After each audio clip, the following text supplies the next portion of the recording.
After these things, Jesus walked in Galilee, for he would not walk in Jewry, for the Jews sought to kill him. Think of it. After these things, after feeding the 5,000 on the shores of the sea, after the matchless sermon on the bread of life, after healing a man who had lain 38 years lame by the pool of Bethesda, after these things, he is so hated that he cannot even go to the heart of his own homeland. How do you explain this hatred for him who did nothing but help, who satisfied the hunger in human hearts, who refreshed many a parched and sinking spirit? How do you explain that hatred? People, here you are given a glimpse into the perversity of the human heart. Don't you ever believe your own press clipping about how sweet and reasonable you are. And surely you will gladly go along with any good thing if you have the opportunity. Don't believe that. And so it was that Jesus wandered in the remoter regions of the north, on the byways, off the beaten path, among the desolate regions that were less populated, till the Feast of Tabernacles drew nigh. Celebrated in October, this Jewish feast, third of the big three, was far and away the most festive of them all. The Feast of Tabernacles was Israel's annual remembrance of their father's 40-year trek through the wilderness, of God's guiding and giving them provision every single step of the way. During the 8 days in which this feast was celebrated, every morning a pitcher of water was poured out at the altar to remind them of how God had given them drink in the desert. Every night the towers of the temple were lit with torches and candelabra visible for miles to remind them of how God had once been a pillar of fire to them in the wilderness. But the most prominent feature of this feast were the tabernacles themselves, that is, the tent, the little booth, the little huts made of green and leafy tree boughs, everywhere to be seen, in the streets and in the squares, in the courtyards and upon the rooftops, and stretching for miles beyond the walls of the city. For 8 days that entire nation camped out of doors to remind themselves of their pilgrimage to their real promised land. I think you can see why the Feast of Tabernacles was far and away most popular to the many pilgrims who came up to Jerusalem, literally from every corner of the earth. With what awe and wonderment they streamed into the holy city from Persia, India, and Arabia in their native costume. How their hearts must have thrilled to see the sanctuary of the highest in marble and cedar and gold, the fondest dreams of their childhood as they came from Italy, Spain, and the banks of the Danube. Already the Tabernacle Festival draws near. Crowds and caravans are already forming up, even in the North Country. The roads running to Jerusalem are already traveled by pilgrims. And they who are standing by Jesus are heard saying to him, "Get out of here, go down into Judea, that thy disciples may see thy works. For no man doeth anything in secret if himself wants to be known openly. Show thyself to the world Here you are given a glimpse of the painful loneliness that was the Lord's in his work. The misbelief, the unbelief among his closest brothers.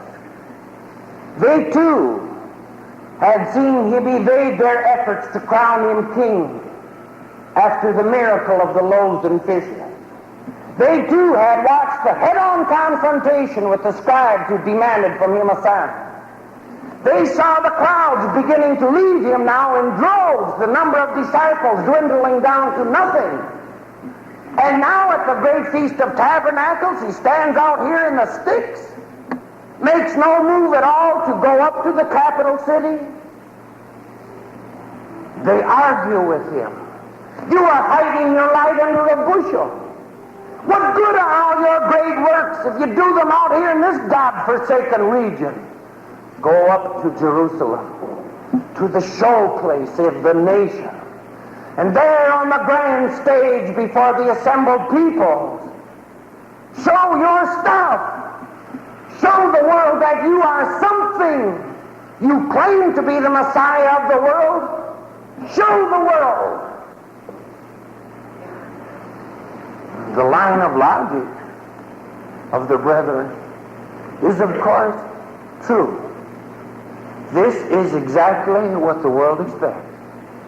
This is standard operating procedure with the world. Sensationalism, publicity, public and press relations, outward display and show. The world expects that, to be wooed and won on its own terms. And Jesus' answer to them was this: mine hour is not yet come. Your hour is always here. The world cannot hate you, but me it hateth, because I testify of it that the works thereof are evil. And this was the one thing they forgot, that the world hates Christ.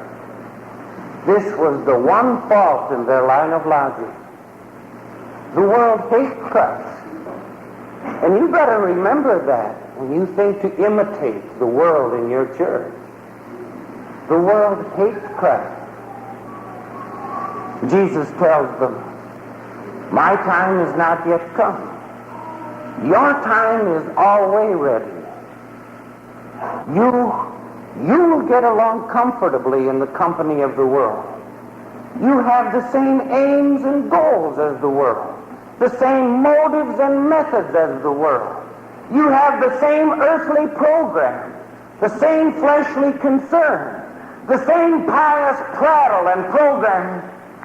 You have the same ideals as the world does.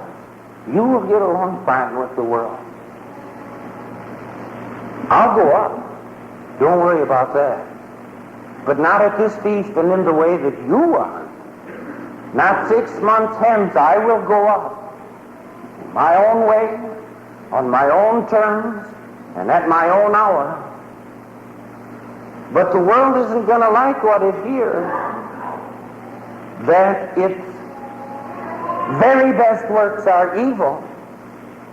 The world isn't going to like what it sees. The Lord coming lowly, sitting upon a donkey. The world isn't going to get what it wants, an earthly paradise. So the world hates Christ, and still hates him, by the way, and can do nothing but get him out of their way, hang him on a cross. Mine hour is not yet come, but your hour, any old time will do for the worldly way of things. And so he waited while the brethren left and while the roads were deserted until 2 or 3 days of the festival had passed. Then with the 12 he too headed up to the city, where already he was quite the topic of conversation. Arguments pro and con were already voiced in the streets about him. the religious leaders, the citizens of the city, and the pilgrims that had thronged in. They remembered well the last time he had been in that city, how he had healed a man on the Sabbath day and the storm of controversy over that. And somehow they expected him at this one. Everywhere they were looking for him.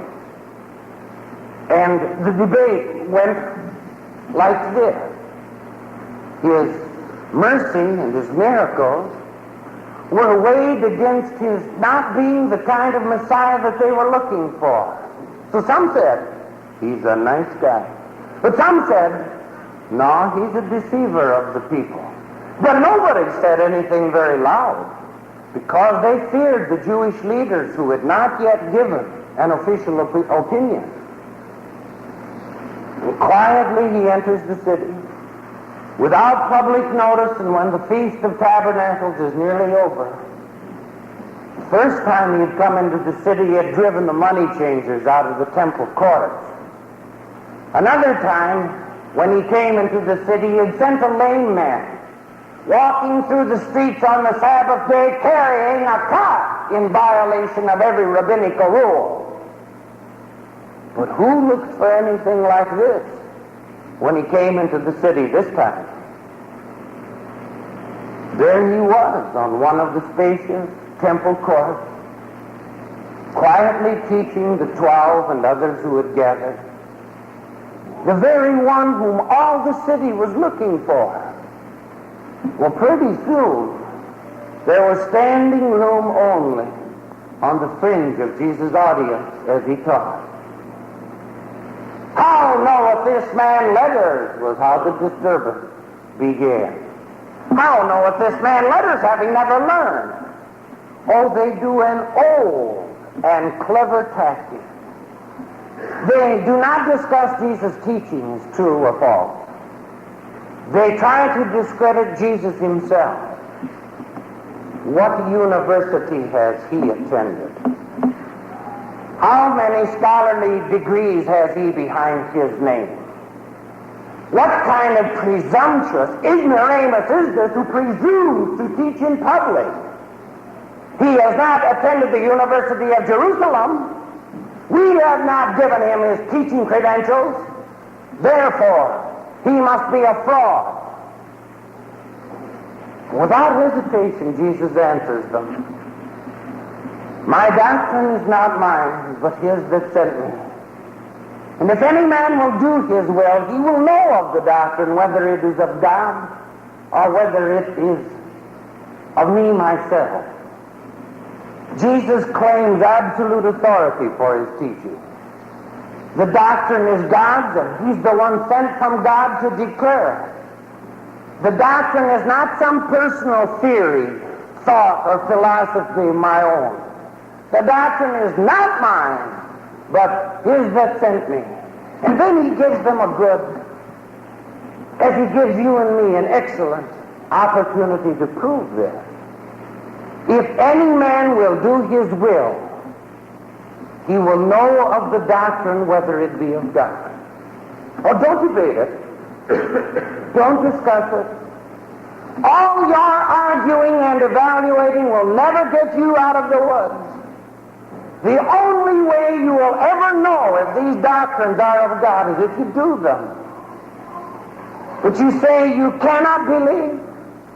You're not saying it right. I will not believe. It's not the intellect of the mind, but the attitude of the heart that keeps people away from these doctrines. If any man will do his will, he will know of the doctrine. But perhaps you're thinking, you can't prove that Jesus rose from the grave. Well, let me tell you something else you can't prove. You can't prove that he didn't rise from the grave. And either way you have it, you are going to come up with a faith in regard to the open tomb of Easter. Either a faith that believes his bones are rotting in some Palestinian grave, so that you can go on living your life by your own terms and on your own standards, or you will come up with a faith in the very power and presence of the risen and reigning Lord in your daily life. God's grace is free, but it's not cheap. It's got to cost you something. You cannot sit there idly discussing it and come to some conclusion about whether the doctrine is true. You've got to do it. Only they who launch out into the deep at his bidding ever know the one who can still the storm-tossed sea in their life. Only they who follow down into the depths at his leading, only they ever know how Jesus Christ can lift up a man. It was this felt mercy, forgiveness, pardon, and peace that people experienced that led them and many to say with Simon Peter, Lord, to whom shall we go? Thou hast the words of eternal life. If any man will do his will, he will know whether the doctrine is of God. But you got to commit yourself. You've got to resign as Lord of your own life. You've got to adventure this life in the Lord's hands. When you sit there debating it till you die. Then Jesus gave a sure proof of this. He said, he that speaketh of himself seeketh his own glory. Now you know this. You will be suspicious of any man who promotes himself, his own position, prominence, honor, and glory. Now check that out with Jesus. Did he ever anywhere seek anything but the favor and the will of his heavenly Father? Did not Moses give you the law? And here he fires away point blank, like a bolt of lightning on their head.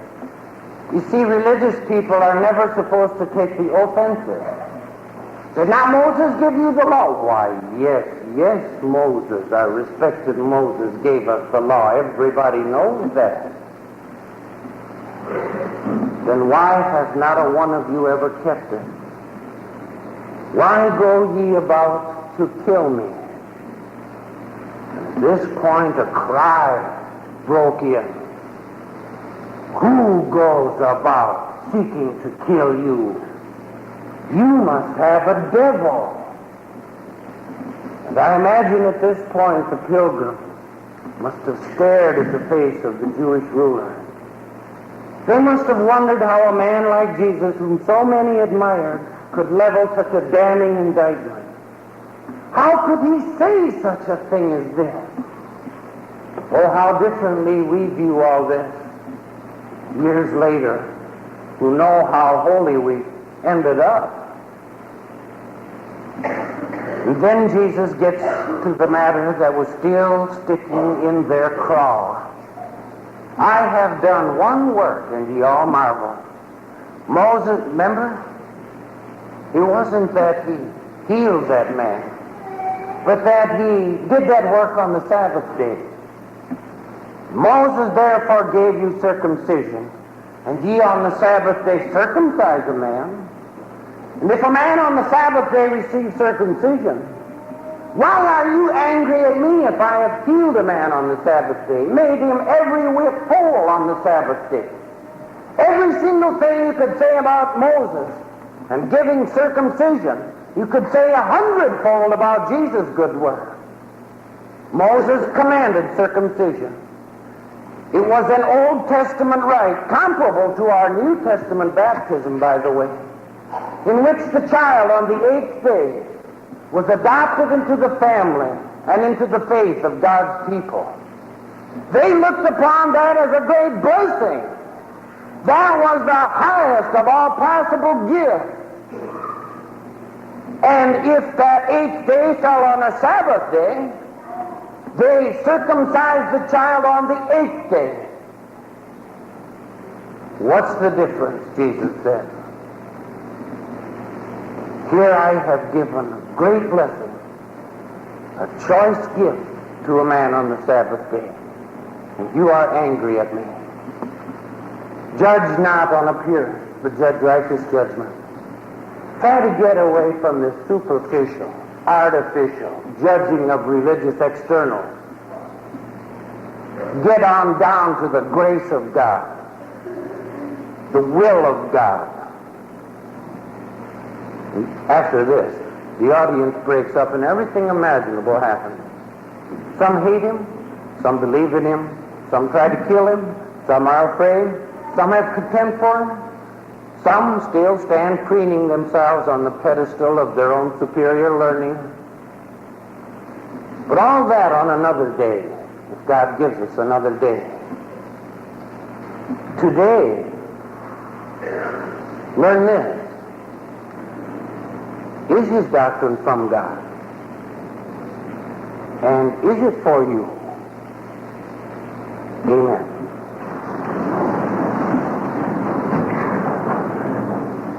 Peace of God which passeth all understanding, keep your hearts and minds through Christ Jesus. Amen.